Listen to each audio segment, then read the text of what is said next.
ராம்ராஜ் வேட்டி வார கொண்டாட்டம் ரூபாய் 695க்கு கலர் ஷர்ட்டுடன் வேட்டி. Your dream plot awaits for you at OMR with Nama Family Group. South India's #1 travel brand. You know you are special when you're with GT Holidays. இதுதான் பாலாவோட சிந்தனை இல்லை பாலாவோட ஃபிலாசபிக்கு ரொம்ப நெருக்கமாக வந்த படம்னு சொன்னால் எதுன்னு சொல்லுவீங்க? எனக்கு ஏது ஃபிலாசபின்னு அந்த அளவுக்கு அனுபவம்லாம் இல்லை. இருந்தாலும் நீங்கள் கேட்டதுனால சொல்கிறேன், நான் கடவுள் தான். அதான் ஓகே. எப்படி அது அந்த மாதிரி ஒரு வாழ்க்கை வாழ்கிறதுக்கு, அப்படி ஒரு மாற்றுத்திறனாளியாக பிறந்து அது அங்கங்கே விற்கப்பட்டு என்னென்னமோ சுகங்களை அனுபவிச்சு கொஞ்சம் கொஞ்சமாக துடிச்சு சாகிறது. இந்த எறும்பை போட்டு இந்த லென்ஸ் வச்சு கொஞ்சம் கொஞ்சமாக கொள்வாங்க, மேக்னிஃபைங் கிளாஸ். அந்த மாதிரி பண்ணுறதுக்கு அது ஒரே நசுக்கி கொண்டுறது நல்லது. அது மோட்சம். நீங்கள் சொன்னது பாலா படங்களில் கதையோட்டமாக போவதே தவிர அந்த கதைக்கு ஒட்டுதலாக காதல் இல்லை காமம் இது அவ்வளவா இருக்கிறது இல்லை. ஓரளவுக்கு இருக்குது, பட் அதை ஒட்டி கதை போகிறதில்ல. அந்த கதை மெயினாக அந்த ப்ரொட்டாகனிஸ்டோட அந்த மாதிரி போகுது. இதுக்கு ஒரு ரீசன் இருக்கா? இல்லை அதில் உங்களுக்கு அந்த லவ் ஸ்டோரி அந்த மாதிரிலாம் அந்த ஆங்கிளில் போகிறது உங்களுக்கு இன்ட்ரெஸ்ட் இல்லையா? அதில் இன்ட்ரெஸ்ட் காமிக்க முடியல. ஏன்னா காமிக்க முடியலையா? காமிக்க தெரியல. ஓ, எனக்கு ஃபோக்கஸ் ஃபுல்லாக இங்கே தான் இருக்குது. இது முக்கியமா, காதல் பண்ணிக்கிட்டு இருக்கிறது முக்கியமா? எனக்கு இதுதான் முக்கியம்னு. பட் வாழ்க்கைனா எல்லாமே இருக்குல்ல? இருக்குது. பட் அந்த காதல்னு சொல்லிட்டு காதலை மாத்திரமே வச்சு ஒரு படம் எடுத்து அப்படி பண்ணுறதுல எனக்கு ஒரு அப்படி யோசிக்கிறதுலே எனக்கு உடன்பாடு இல்லை. சேது ஒரு லவ் ஸ்டோரின்னு சொல்லுவீங்களா? லவ் ஸ்டோரி தான் அது. ஆனால் அதுக்கு நீங்கள் கரெக்டாக பார்த்தீங்கன்னா இடைவேளை வரைக்கும் தான் அது லவ் ஸ்டோரி. இடைவேளைக்கு அப்புறம் கதை அப்படியே மாறுது. அதை சொல்கிறதுக்காகத்தான், செகண்ட் ஹாஃபை சொல்கிறதுக்காகத்தான் ஃபஸ்ட் ஹாஃப்ன்றது ஃபுட்டேஜ். காலேஜு, மற்ற பாட்டுகள், ஃபைட்டு, அதெல்லாம் ஃபுட்டேஜ் தான். அங்கே நாங்கள் அந்த இடத்துக்கு போனோம்னா நான் கொஞ்சம் ஸ்பேஸ் எடுத்துக்கணும். பெரும்பாலும் தான் கிளைமேக்ஸை ஃபஸ்ட்டு ஃபிக்ஸ் பண்ணிடுறேன். பண்ணிவிட்டு அதுக்கப்புறம் இப்படியே இழுக்கிறது பின்னாடி. வணங்கானில் கூட அந்த மாதிரி தான். வணங்கானிலையும் அதே தான். கிளைமேக்ஸ் இதான் முடிவுன்னு சொல்லி தான் முடிவு. இந்த முடிவுக்கு ஏற்ற மாதிரி ஒரு கதை பண்ணணும். அது எனக்கு கொஞ்சம் சேலஞ்சிங்காகவும் இருக்குது, ஈஸியாகவும் இருக்குது. சேலஞ்சிங்காக இல்லை, ஈஸியாக இருக்குது. எப்போயாவது உங்களுக்கு ஒரு கதை எழுதின அப்புறம் நீங்கள் பேக்வேர்ட்ஸாக எழுதுறீங்கள்ல, எப்போயாவது நம்ம இந்த கட்டத்துக்கு வந்துட்டோம், இப்போ அந்த முடிவு சரியில்லை, அதை ஆக்சுவலி இப்போ நம்ம அது தோணுனதே கிடையாது? இல்லை. இப்போது எரியும் பனிக்காடு, டேனியல் ரெட்டி, அதில் கூட நான் உங்கள்கிட்ட ஒரு கேள்வி கேட்கணும். இதுக்கு பதில் சொல்லிவிட்டு நான் கேட்குறேன். அதில் எரியும் பனிக்காட்டில் அது இல்லை கிளைமேக்ஸ். நான் நாவல் படிக்கிற போது, இது சினிமாவாக எடுக்கிற போது இந்த பொண்ணு அதே இடத்துக்கு அவனோட குழந்தையோட அந்த பொண்ணு வர்றது கிளைமேக்ஸாக இருந்துச்சுன்னா நல்லா இருக்குமே அப்படின்னு சொல்லி நாவலில் இருந்தது கிளைமேக்ஸை நான் மாற்றிக்கிட்டேன். மற்றதெல்லாம் அதே தான். எனக்கு அப்போ அதுதான் எனக்கு பிடிச்சிருக்கு. அந்த கிளைமேக்ஸை வச்சு தான் பின்னாடி இழுத்ததுன்னா நான் இழுக்கலை, அது நாவலில் இருந்தது. இப்போ உங்கள் படங்களில் நம்ம இதை பற்றி லவ் ஸ்டோரி பற்றி பேசணும்ல, நீங்கள் சொல்கிறீங்க எனக்கு அந்த இன்னொரு ஜேர்னி தான் எனக்கு இன்ட்ரெஸ்டிங்காக இருக்குது, அதை பண்ணி. இப்போ நீ ஏன் படங்களில் ஹீரோயின் வைக்கிறீங்க? அவங்க என்ன பர்பஸ் அவங்களுக்கு? நான் கடவுள் வேறு விஷயம். அது ஆக்சுவலி அது ஒரு கதையோட ஒட்டின மாதிரி அண்ட் அது லவ் ஸ்டோரியும் கிடையாது. பட் மற்ற படங்களில் ஒரு லவ் இன்ட்ரெஸ்ட்டு, ஒரு ஹீரோயின் அந்த மாதிரி வைக்கிறீங்கல்ல. பிதாமகனில் லைலா வச்சுருக்குன்னா ஒரு என்டர்டெயின்மெண்ட்டும் தேவைப்படும்ல. அது ஒரு சின்ன காம்ப்ரமைஸ் தான். ஓகே. சிம்ரன்னு வந்துச்சு. சிம்ரன் அந்த படத்துக்கு எதுக்கு தேவையில்லை. ஆனால் அது பெரிய ஹைலைட் ஆகிடுச்சு. பட் அந்த ரெண்டு என்டர்டெயின்மெண்ட்டும் இல்லைன்னா அந்த படம் ராவாக இருக்கும். ராவாக இருக்கிறம்போது ஃபுல் ரா ஃபில்மை வந்து ஆடியன்ஸ் பார்க்குற மனநிலையில் இல்லை. அவங்களுக்கு கொஞ்சம் என்டர்டெயின்மெண்ட்டும் வேணும், கொஞ்சம் எமோஷனும் வேணும், கொஞ்சம் வயலன்ஸும் வேணும், நிறைய காமெடிகளும் வேணும். அப்படின்றபோது எல்லாத்தையும் கலந்து கொடுக்கணும்னா அது தெரியாமல் கொண்டு வர்றது, அதை வலுக்கட்டாயமாக புகுத்தணுன்ற மாதிரி இல்லாமல் இயல்பாக அப்படி கொண்டு வந்தது தான் அந்த மாதிரி கேரக்டர்லாம். ஸோ வயலன்ஸ் சொல்கிறீங்க, இதுவும் அந்த ஒரு விதத்தில் பேசப்படுற விஷயம் தான் உங்கள் படங்களை பற்றி. இப்போ வயலன்ஸ் வந்து இப்போ நான் உங்களை கொல்றேன்னு வச்சுக்கோங்க, ஒருத்தர் வந்து இதான் ஷார்ட். இப்போ வந்து நான் என்னோட பாயிண்ட் ஆஃப் வியூவில் ஒரு கேமரா வந்து நான் ஒரு கன் சுடுறேன்னு வச்சுக்கோங்க, அதுக்கு அடுத்த ஷாட் நீங்கள் விழுறீங்க, அதுவும் கொலை தான். இல்லை நான் ஒரு கத்தி எடுத்துகிட்டு உங்களை குத்துன்னு குத்தி ரத்தம்லாம் தெரிச்சு செவுர்லெல்லாம் பட்டு அப்புறம் உங்கள் மண்டையை அறுத்து இது மூளையெல்லாம் வெளியே வந்து அதுவும் ஒரு விதத்தில் கொலை தான். ரெண்டும் எண்ட் ரிசல்ட் ஒன்று தான். இந்த ஆள் சாகுறாரு. பட் உங்களுக்கு அந்த இந்த ரெண்டாவது அந்த ஜோன் பிடிச்சிருக்கு, அந்த ஒரு ரத்தம் தெரிக்க அந்த ஜோன். அது ஏன்?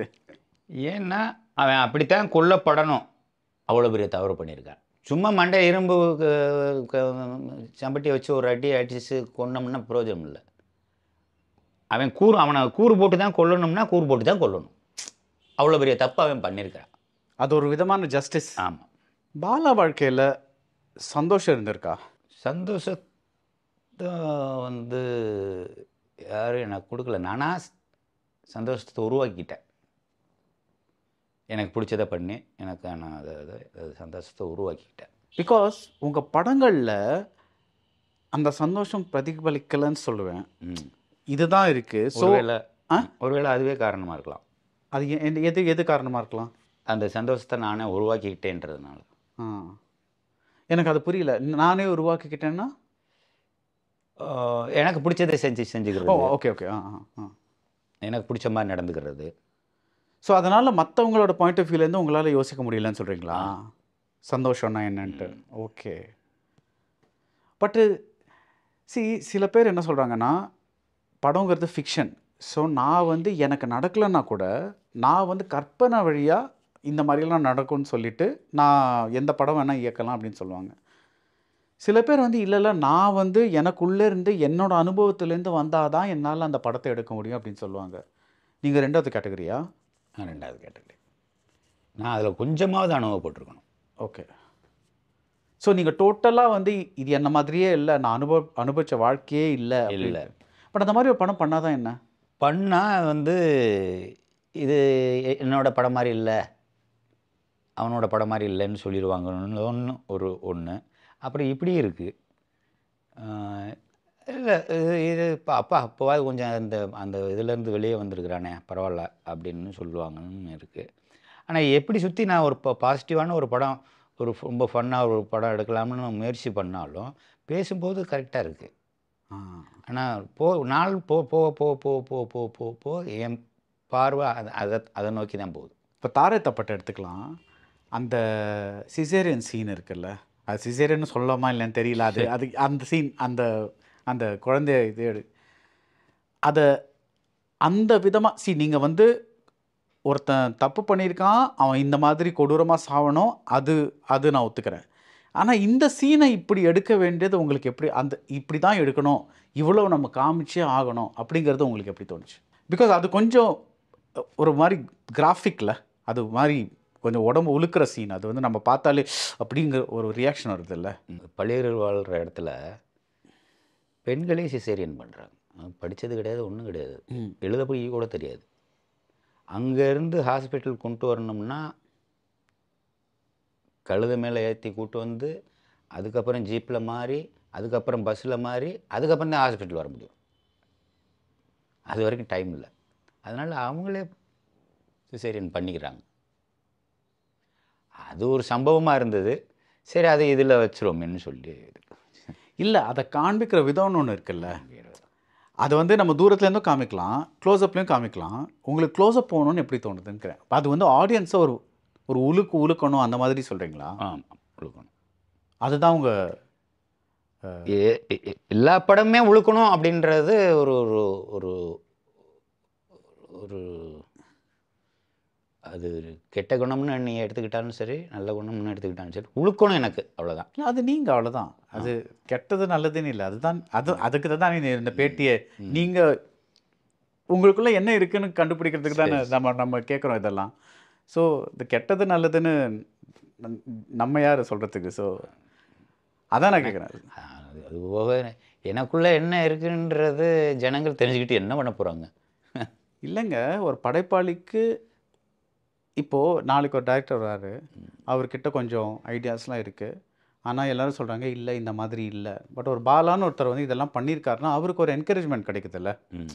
இப்போ நீங்கள் உங்கள் படங்களை பண்ணல, உங்களுக்கு உள்ளே இருக்கிறத நீங்கள் வெளியே கொண்டு வரல, நீங்கள் வந்து இல்லை இதுதான் கமர்ஷியல் ஃபார்முலா இதுதான் நீங்கள் பண்ணிகிட்டே இருந்தீங்கன்னா தென் அந்த இன்னொரு பாலா உருவாக்க ஒரு இது இல்லைல்ல. அது நான் சொல்கிறேன். கரெக்டா? Correct. So just for a change ஒரு பெரிய கமர்ஷியல், இது வந்து ஒரு இமேஜினரி சிச்சுவேஷன் வச்சுக்கோங்க. ஒரு டேரக்டர் வர்றாரு, எங்கிட்ட ஒரு ஹீரோ இருக்கார், ஒரு 100 கோடி பட்ஜெட் இருக்குது, இல்லை 200 கோடி பட்ஜெட் இருக்குது, எனக்கு பெருசாக ஒரு கமர்ஷியல் படம் பண்ணுங்க அப்படின்னு வர்றாரு, என்ன சொல்லுவீங்க? ஃபஸ்ட்டு லாஜிக்காக கமர்ஷியல் லாஜிக் பெரிய படமாக இருந்தாலும் சரி, லாஜிக்கோட ஒரு படம் பண்ண முடியும்னா ஒத்துப்பேன். லாஜிக் இல்லாமல் தான் ஒரு பெரிய கமர்ஷியல் பண்ண முடியும்னா அது தேவையில்லை.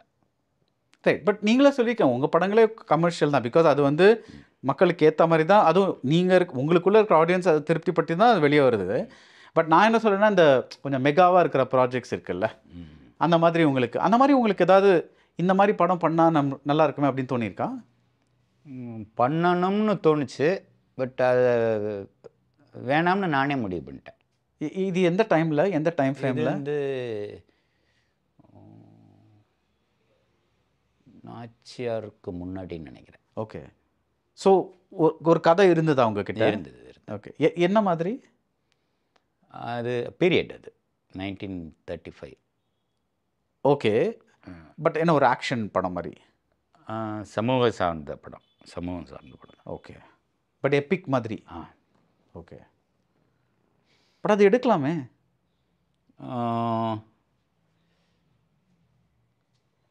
எடுக்கலாம்னா இப்போ சூழ்நிலை சரியில்லை. ஆனால் எங்கே பார்த்தாலும் ஒரு அந்த மாதிரி ஒரு லொக்கேஷனே ஃபஸ்ட்டு இல்லை. எல்லாம் வாஸ்து வீடுன்னு சொல்லிட்டு கிராமங்களில் கூட மஞ்சள் கலர்லேயும் அந்த கலர்லேயும் அந்த பர்பிள் கலர்லேயும் பெயிண்ட் அடித்து வச்சு ஒரு வீடு, ஒரு இது ஒரு மண் வீடோ குடிசையோ எதுவும் இல்லை. எல்லாத்தையும் அதுக்கான லொக்கேஷன் பிடிக்கிறதே ரொம்ப கஷ்டம். அதுதான் ப்ராப்ளம். உங்களுக்கு செட்டே பிடிக்காதா? செட்டு பிடிக்க எந்த படமுமே செட்டு போட்டு பண்ணது இல்லையா? ஒரு சீன் கூட? ஒரு சீன் 2 சீன்னா. இப்போ ஜெயில்னா சின்னதாக ஒரு செட்டு. அந்த நான் கடவுளில் அந்த ஜெயில் சீன் அதெல்லாம் செட்டு? அதெல்லாம் ஒரிஜினல். அது ஒரிஜினல். ஓகே. ஸோ வணங்கான் இப்போ நம்ம போகும்போது பாலா படங்கள் மாதிரி இருக்குன்னு நினச்சி போகலாமா, இல்லை எப்படி போகலாம்? செகண்ட் ஹாஃப் பாலா படம், ஃபர்ஸ்ட் ஹாஃப் படம், அவ்வளோதான். எல்லாரும் மாதிரியான படம். ஃபுட்டேஜ் நீங்கள் சொல்கிற மாதிரி. ஓகே. இந்த கதையை கேட்டோன்னே சூர்யாவோ இல்லை அருண் விஜயோ என்ன சொன்னாங்க? அவங்களுக்கு அவ்வளோ டீட்டெயில் தெரியாது. லைன் மட்டும்தான் சொன்னேன். இவ்வளோதான் லைன். இப்போது லைன் இருக்குது, ஆக்டர் கமிட் ஆகுறாங்க, அதுக்கப்புறம் நீங்கள் திரைக்கதை எழுத ஆரம்பிக்கிறீங்க. இல்லை இருக்கும் என்கிட்ட. ஆனால் சொல்கிறது எனக்கு வந்து கதை சொல்கிறதுன்றது எனக்கு சொல்லக்கூடாதுன்றது இல்லை, சொல்ல வராதுங்கிறது தான். கோர்வையாக சொல்ல வராது. அப்புறம் அது படிக்க கொடுக்கலாம்ல? அது படிக்க கொடுக்கலாம். அது கொடுத்துருவீங்க? அதுக்கு டைம் ஆகும்ல. யாருக்கு டைம் ஆகும்? நான் எழுதுறதுக்கு. நான் வந்து ஒரு ஷார்ட் பை ஷார்ட் எழுதுவேன். எழுதுனதை தான் எடுப்பேன், எக்ஸ்ட்ரா எங்கே போய் எடுக்க மாட்டேன். ஸோ உங்களுக்கு எக்ஸ்ட்ரா இதுவே எடிட்டிங்லாம் வரும், அந்த எக்ஸ்ட்ரா இது தூக்கணும் எடுத்தால் அதில் அதிகபட்சம் மொத்த ஷூட் பண்ணிவிட்டு ஒரு 300 300 ஃபீட் இல்லைன்னா 400 ஃபீட் தான் ட்ரிம் ஆகும். ஓகே. பாக்கி எடுத்ததெல்லாம் அப்படியே வரும். அப்பா, தட் இஸ் அமேசிங். ஏன்னா நான் ஃபுட்டேஜ் போட்டுருவேன். ஆ ஒரு சீன் முடிச்சாச்சுனாக்க ஃபஸ்ட் ஹாஃப் வரைக்கும் முடிச்சாச்சுனாக்க ஃபஸ்ட்டு சீன் 350 போட்டுக்க, செகண்ட் 250, அடுத்தது 100, அப்புறம் 50, அப்புறம் இப்படியே கணக்கு பண்ணி ஒரு சீனாக வந்து ஃபுட்டேஜ் போட்டோம்னா கரெக்டாக அந்த 6:5 வந்து நிற்கிற போது இன்டர்வல். அப்படி தான் நீங்கள் திரைக்கதே எழுதுறது. ஓ, அப்படின்னா பேப்பர்லேயே எடிட் ஆகிடும். நான் எடிட்டிங் ரூமில் போய் குறைச்சிட்டு இருக்கிறதுங்கிறது வந்து காஸ்ட் வேஸ்ட். ஆமாம். பட் அந்த மாதிரி யோசிக்கிறவங்க ரொம்ப கம்மிங்க. நிஜமாவே இப்போ எல்லாருமே வந்து பெரிய பெரிய படம் எடுத்துகிட்டு அப்புறம் அது நமக்கே அது மனசு கஷ்டமாக இருக்கும்ல. நிறைய எடுத்துட்டு அதை அப்படியே பாதியை தூக்கி போடுறேன், இந்த ஒரு 1/2 மணி நேரத்தை குறைச்சிட்றேன் அப்படின்னு, ரிலீஸ்க்கு அப்புறம் குறைக்கிறேன், ரிலீஸ்க்கு முதல் நாள் குறைக்கிறேன் அப்படின்னா, ஐயோ இவ்வளோ எடுத்து வேஸ்ட்டாக போச்சே அப்படின்னு நமக்கே அது மனசு கஷ்டமாக இருக்கும்ல. இது வந்து ரொம்ப குயிக்கான ஒரு செக்மெண்ட். இது என்னென்னா, உங்கள் படங்களில் நான் ஒரு படத்தோட பேரை சொல்லுவேன், நீங்கள் வந்து எனக்கு ரொம்ப பிடிச்ச சீன் இது அப்படின்னு ஏன் அப்படின்னு என்கிட்ட சொல்லணும். சேதுவில் ஆரம்பிக்கலாம். அந்த லவ் ப்ரப்போஸ் பண்ணுறான்ல, அது திருத்தமாக இருக்கும். அந்த அந்த அது ஒரு என்ன ஒரு சாங் மாதிரி அழகாக ஸ்மூத்தாக போகும். ஆனால் எமோஷன் கொஞ்சம் கொஞ்சமாக கூட்டிகிட்டு போகும். சாதாரணமாக ஆரம்பித்து அப்படியே கூட்டிகிட்டே போகும், அப்படியே திரும்ப அப்படியே இறங்கிடும். தட் இஸ் விக்ரம் முதல்ல சொல்லும்போது லவ் சொல்கிறோம், அவரே கொஞ்சம் ஷை ஆகிட்டு சொல்லுவார். அதான் அவரே கொஞ்சம் வெக்கப்பட்டு சொல்லுவார். இல்லை அந்த ஒரு மண்டபத்தில் கடத்தி வச்சுட்டு. ஓ அதுவா? Okay okay okay. அது பிகாஸ் முதல்ல அவர் லவ் சொல்லும்போது அவங்க வேண்டாம்னு சொல்லுவாங்கல்ல. இது வந்து அந்த கடத்தி வச்சுட்டு அந்த பாழடைஞ்ச ஏதோ ஒரு இடத்துல, அந்த சீன் சொல்கிறீங்க, அது பாலா சீன் தான். ஸோ அது அது அது ஏன் சொல்கிறீங்க? பிகாஸ் அவருக்குள்ளே இருக்கிற அந்த அந்த ஃபீலிங் எல்லாம் அப்படியே வெளியே வருது அந்த சீனில். அதுதான் அந்த சீன். ஸோ நீங்கள் எழுதும்போது அப்படி இருந்தது. ஆமாம். நந்தா ராஜ்கிரனும் சூர்யாவும் பேசிக்கிறது, அந்த நியாயங்களை பற்றி பேசி நம்ம தான் சரி பண்ணணும்னு சொல்லி அவர் சொல்ல, இவன் ட்ரான்ஸ்ஃபர் பண்ணுவார் தன்னோட எண்ணத்தை அவனோட உடம்புல பூத்துவார் பேசி. அது ஏன் அது பிடிச்சிருக்கு? ஒரு மாற்றம் ஏற்படுது. அது வரைக்கும் வயலண்ட்டாக இருந்தவன் அதுக்கப்புறம் ஒரு காதல் ஒன்று வருது. அதே சமயம் வேறு ஒரு தப்பு நடந்த உடனே அவர் சொன்னது அவனுக்கு ஞாபகம் வருது. ரெண்டாவது கடவுளுங்கிறவன் மேலந்தா குதிப்பேன், நம்ம தான் கடவுள் அப்படின்னு சொல்லி அந்த அந்த வார்த்தைகள் அதெல்லாம் கொஞ்சம் பிடிச்சிருந்தது. அதுதான் நீங்கள் உங்களோட ஃபிலாசபி அதானா? ஆமாம். ஓகே. நான் கடவுள், நாம் கடவுள். நாம் கடவுள். பிதாமகன் ஜெயிலுக்கு போயிட்டு சூர்யா வந்து அந்த பொண்ணை பார்க்க வருவான். சைக்கிளில் வந்துட்டு கீழே இருந்து ஹார்ன் பண்ணி அவளை வர சொல்லி பேசுவான். ரொம்ப சாதாரணமான சீனு, ஆனால் அது எனக்கு ரொம்ப பிடிக்கும்.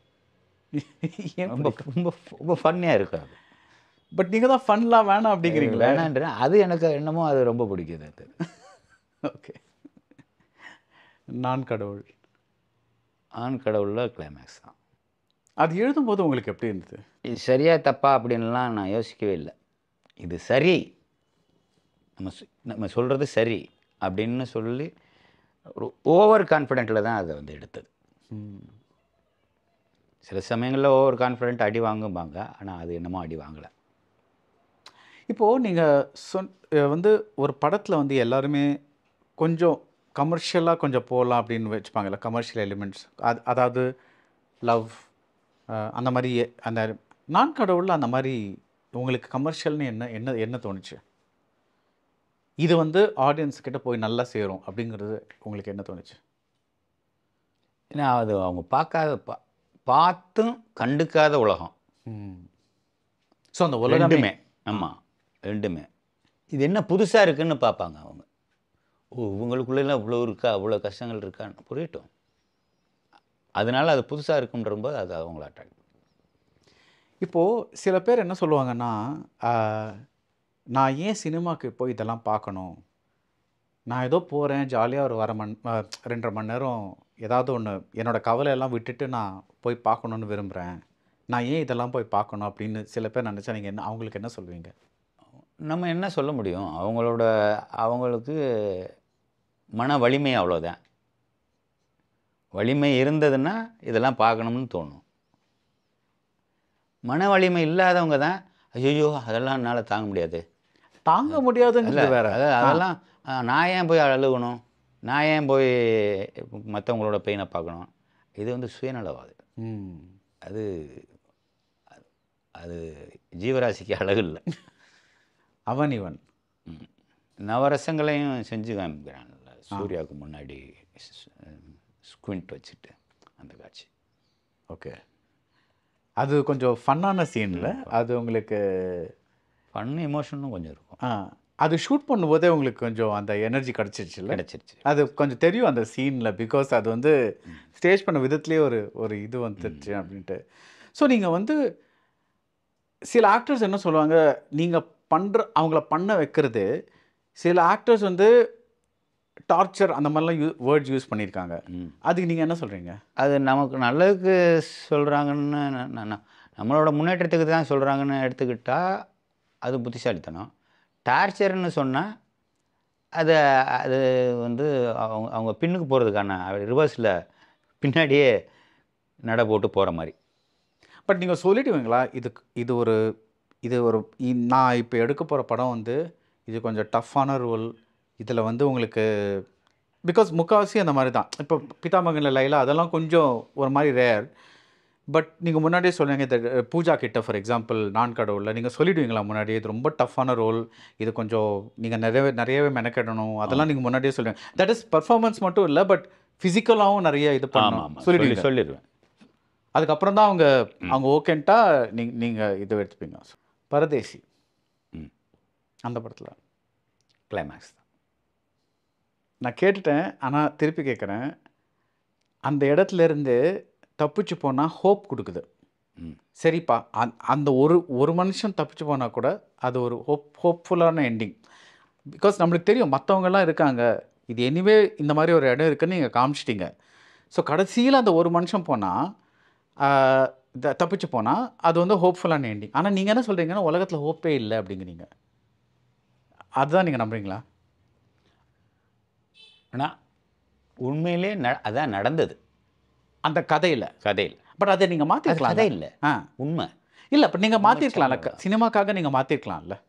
இல்லை, அது தப்பிச்சு போயிட்டான்னு சொன்னாக்க அப்புறம் அதுக்கு முன்னாடி சொன்னதெல்லாம் வேஸ்ட் ஆச்சு. அது எதுக்கு அவ்வளோ சொல்லிகிட்டு இருக்கணும்? அது நாளே தப்பிச்சுட்டு வந்துருக்கலாமே. நாள் அடி விழுந்த உடனே தப்பிச்சுட்டு வந்துருக்கலாமே. அதுக்கப்புறம் எதுக்கு பின்னாடிக்கலாம்? சரி, அதை ஷின்லர்ஸ் லிஸ்ட் எக்ஸாம்பிள் எடுத்துக்கலாம்.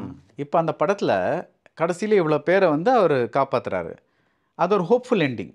ஆனால் நம்மளுக்கு தெரியும் இவர் காப்பாற்ற முடிஞ்சது இவ்வளோ பேர் தான், நிறைய பேர் செத்துட்டாங்க. ஸோ அது நம்மளுக்கு தெரியும்ல. ஸோ பின்ன அதுலேயும் ஹோப்ஃபுல் எண்டிங் தான். பட் ஆனால் நம்மளுக்கு தெரியும்ல அதுக்கு முன்னாடி ஹோப்லெஸ்னஸ் இருந்திருக்கு அப்படின்ட்டு. அந்த மாதிரி தான் நான் பார்க்குறேன். இப்போ இந்த ஒருத்தன் தப்பிச்சிட்டா நீங்கள் காமிச்சதெல்லாம் வேஸ்ட்டாக போயிடாதில்ல, பிகாஸ் அது எதுலேருந்து தப்பிச்சான்னு நீங்கள் காமிக்கிறீங்கல்ல, அதுதான் நான் கேட்குறேன். தப்பிச்சு போகிறத விட இம்பேக்ட் எதில் இருக்குன்னு கேட்டால், அப்படிப்பட்ட ஒரு புதகுழிக்குள்ளே இவன் விரும்பின இவனோட காதலியும் பையனும் அந்த புதகுழிக்கு வந்துட்டாங்களே, இப்போ அவங்களும் இவன் பாடலாம் பாட வேண்டிய இருக்குமே அப்படின்றத, அதுதான் இம்பேக்ட் ஜாஸ்தி கொடுக்கும். தாரை தப்பட்டை எல்லாரோட கடுமையான உழைப்பு. அதில் எனக்குன்னு நான் சொல்லிக்கிறதுக்கு எந்த கிரெடிட்ஸும் இல்லை. எல்லாரோட உழைப்பும் உங்களுக்கு எல்லாருக்கும். சசிகுமாருக்கு கை உடஞ்சி போச்சு, நான் 5 மாதம். அந்த பொண்ணுக்கு எலும்பு முறிஞ்சு போச்சு.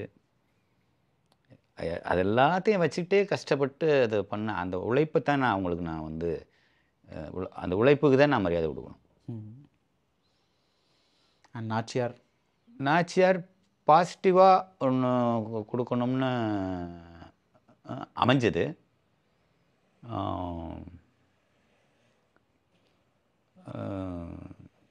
அதில் ஜீவியோடையும் ஜோதிகாவோடையும்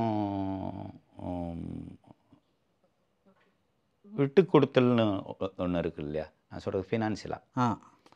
அது வந்து அதுக்கு ரொம்ப பெரிய மனசு வேணும். ஸோ அதை அவங்க எனக்கு செஞ்சு கொடுத்தாங்க. இந்த கல்லுக்குள்ளேயும் தண்ணி இருக்குன்னு சொல்கிற மாதிரி நீங்கள் உங்களுக்குள்ளேயும் இந்த மாதிரி நீங்கள் நிறைய ஹோப்ஃபுல் சீன்ஸ் பற்றி பேசுகிறீங்க, பாசிட்டிவ் சீன்ஸ் பற்றி பேசுகிறீங்க.